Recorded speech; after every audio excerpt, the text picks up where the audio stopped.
ఒక 2 సంవత్సరాల తర్వాత నాకు పార్వతికి ఇంకొక కూతురు పుట్టింది. ఆ అమ్మాయికి పూజ అని పేరు పెట్టాను. నందుకి ఒక మంచి తల్లి కోసం పెళ్లి చేసుకున్నాను. కానీ నందుని ఎప్పుడు ఒక అమ్మాయిగా కూడా చూసేది కాదు. నా చిన్న కూతురు పూజ కూడా వాళ్ళ అమ్మ పార్వతిలాని ఒక అక్కగా ఎప్పుడు చూసేది కాదు. నందు ఆ డైరీని చదువుతుంటే కళ్ళలో నుంచి నీళ్లు జాలువారాయి. నందు అలా వరుణ్ సంజన వంక చూస్తుంది. వరుణ్ చాలా గాఢంగా ఏదో ఆలోచిస్తున్నాడు. నందు, నువ్వేం బాధపడకు. ఇప్పుడు ఎందుకు ఏడుస్తున్నావు? ఏం లేదు వరుణ్. ఏంటి నువ్వు ఏదో ఆలోచిస్తున్నావు? నాకెందుకో ఈ పూజ శేఖర్ ఫ్రెండ్ ఏమో అని అనిపిస్తుంది. ఏమో వరుణ్, అయ్యుండొచ్చు. మనం ఈ విషయం గురించి కనుక్కోవాలి. మళ్ళీ ఆ డైరీలో ఏముందో చదవటం మొదలుపెట్టారు. చాలాసార్లు నాకు పార్వతీకి గొడవ అయ్యాయి. నేను చూసిన ప్రతిసారి అప్పటి వరకు నా దగ్గర నటించేది. మళ్ళీ నందు దగ్గరకు వచ్చేసరికి అలానే మూర్ఖంగా ప్రవర్తించడం మామూలైపోయింది. కొంచెం అలవాటైతే వాళ్లే మారుతారని అనుకున్నాను. కానీ ఉండే కొద్దీ నందుతో ఇంకా మూర్ఖంగా ప్రవర్తించడం మొదలుపెట్టారు. ఒకరోజు ఇంట్లో పార్వతికి నాకు పెద్ద గొడవ. నందుని కనుక బాగా చూసుకోకపోతే వదిలేస్తానని బెదిరించాను. దానికి పార్వతి మారుతుందేమో అనే ఉద్దేశంతో అలా చెప్పాను. కానీ నేను ఊహించని ఒక సమాధానం ఇచ్చింది. నేను అసలు ఇలాంటి సమాధానం ఇస్తుందని ఊహించనే లేదు. వదిలేస్తే వదిలేసి వెళ్ళు.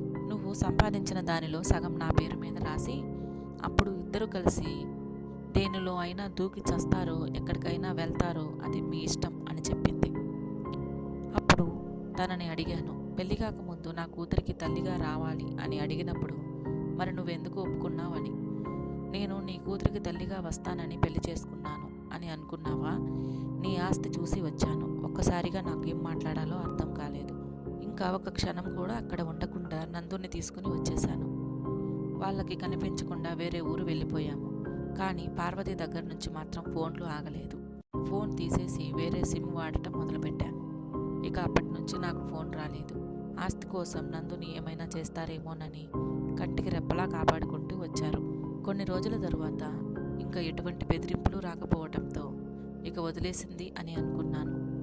తరువాత పార్వతి నా లైఫ్లోకి రాలేదు. ఆ తర్వాత నా లైఫ్ అంతా బాగానే ఉంది. నందు కూడా బాగా చదువుకుంటుంది. కొన్ని రోజుల తరువాత ఒక పెద్ద బిజినెస్ ప్రాజెక్ట్ వచ్చింది. దానికి సంబంధించిన ల్యాండ్ కూడా నేనే కొన్నాను. అది కనుక డెవలప్ చేస్తే టాప్ మోస్ట్ బిజినెస్ మ్యాన్ అవుతానని అలా చేశాను. ఆ ల్యాండ్ కొనిన కొన్ని రోజుల తరువాత కొంతమంది నుండి బెదిరింపులు రావటం మొదలయ్యాయి. మొదట్లో వాటిని నేను అంతగా పట్టించుకోలేదు. కానీ రోజులు గడిచే కొద్దీ వాళ్ళ బెదిరింపులు ఇంకా పెరుగుతూనే వచ్చాయి. పోలీస్ కంప్లైంట్ ఇద్దామని పోలీస్ స్టేషన్కి వెళ్ళాను. కానీ నా దురదృష్టం కాబోలు ఆ పోలీసులను వాళ్ళు కొనేశారు. ఇంతకీ నాకు బెదిరింపు కాల్స్ చేస్తుంది ఎవరు అని కనుక్కుందామని ప్రయత్నం చేశాను. కానీ ఏం తెలియలేదు. ఆ సమయంలో కూడా నాకు అండగా నిలిచింది మహిదర్. ఇద్దరం చాలా ప్రయత్నించాం ఎవరు ఆ కాల్స్ చేస్తున్నారు అని. కానీ ఏమీ తెలియలేదు. రోజు రోజుకి బెదిరింపులు పెరిగిపోవటం వల్ల నేను కూడా ఏమీ చేయలేక వాళ్ళకి ఆ పేపర్స్ అన్నీ ఇచ్చేద్దామని నిర్ణయించుకున్నాను. ఆ తరువాత పేజీలు తిప్పి చూసింది నందు. కానీ తర్వాత పేజీలన్నీ ఖాళీగానే కనిపించాయి. ఇదేంటి పేజీలన్నీ ఖాళీగా ఉన్నాయి? ఆ తర్వాత ఏం జరిగి ఉంటుంది? ఆ తరువాతి రోజే నాన్నను చంపేసి ఉంటారు. అందుకే డైరీలో ఏం రాయలేదు. లేకపోతే కలిసి వచ్చిన తరువాత డైరీలో రాసి ఉండేవారు అనుకుంది నందు. అవును నందు, ఆ తర్వాతే మీ నాన్నగారిని చంపేశారు. ఈ మహిదర్ మీ నాన్నగారికి ఎప్పటి నుంచో తెలుసు. మీ నాన్నగారు చెబుతున్న ప్రకారం చూస్తే మంచివారులాగానే కనిపిస్తున్నారు. కానీ మనం అంత ఈజీగా నమ్మకూడదు. మనం కనిపెట్టాలి. ఇక లేట్ అయిపోతుంది అని చెప్పేసి వాళ్లకు దొరికినవన్నీ తీసుకొని అక్కడి నుంచి బయలుదేరారు. ఇంటికి వచ్చేటప్పటికి సాయంత్రం అయింది. వీళ్ళు వెళ్ళిన తరువాత మూర్తిగారు చాలా ఆత్రంగా ఏమైనా దొరికిందా అని అడిగాడు. ఏం దొరకటం మూర్తిగారు, ఇంకా కనిపెట్టాల్సినవి చాలా ఉన్నాయి అన్నాడు వరుణ్. నందన కూడా కొంచెం సేపు మాట్లాడేసి వాళ్ళ ఇంటికి వెళ్ళిపోయింది. ఇంటికి వెళ్ళిపోయిన వెంటనే, ఏంటి నందు, ఒక్కరోజైనా మీ ట్రిప్? నా గురించి ఆలోచించేమైనా తొందరగా వచ్చేసావా? లేదు శేఖర్, ఒక రోజుకు మాత్రమే ప్లాన్ చేసుకున్నాం. సరే ఆగు, ఏమైనా వండుతాను అంటుంది. లేదు నందు, నేను ఆల్రెడీ చేశాను, తిందాంరా అని ఇద్దరు కలిసి తింటారు. ఎలా ఉంది ట్రిప్, బాగా జరిగిందా? శేఖర్, బాగానే జరిగింది. అవును శేఖర్, ఈ మధ్య ఏంటి పూజ ఆఫీస్కి రావట్లేదు, వస్తేనేమో వస్తుందంటావు,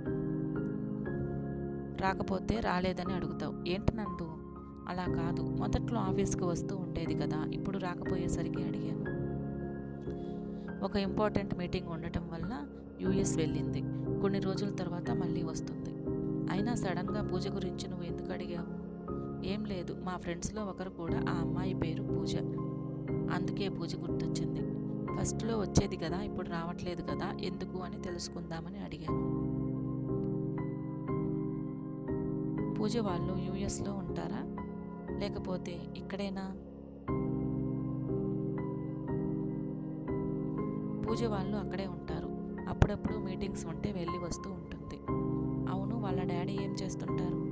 ఏమో నందు, నాకు వాళ్ళ డాడీ గురించి తెలియదు, కానీ వాళ్ళ మమ్మీ మాత్రమే తెలుసు. ఆమెని ఒకసారి కలిశాను, అంతే. ఆ పేరు పార్వతి అనుకుంటా అన్నాడు. ఆ మాట అనేసరికి ఇక ఉన్న డౌట్ తీరిపోయింది నందుకి. ఓ అవునా, మరి ఒక్కటే ఏం చేస్తుంటుందో? పూజ యూఎస్ వెళ్ళినప్పుడు మరి ఆమెకి ఎలా? ఈరోజు ఏంటి పూజ అని కలవరిస్తున్నావు?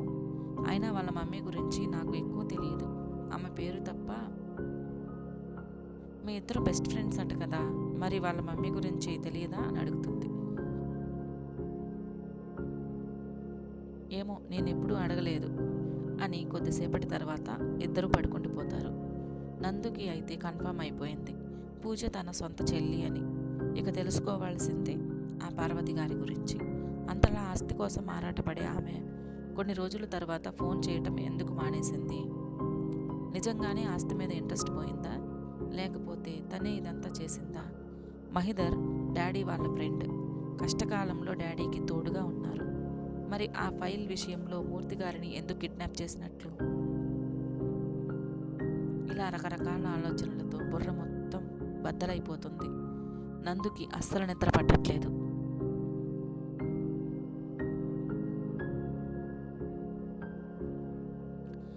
నాకు తెలిసి మహిధర్కి జరిగింది బాగా తెలుసు. ఆయన ద్వారానే అన్నిటికీ సమాధానాలు దొరుకుతాయి. కానీ ఒక చిన్న ఫైల్ కోసమే కిడ్నాప్ చేశారు అంటే, నాకు ఇన్ని విషయాలు తెలిసాయి అని తెలిస్తే ఏం చేస్తారో అర్థం కావట్లేదు.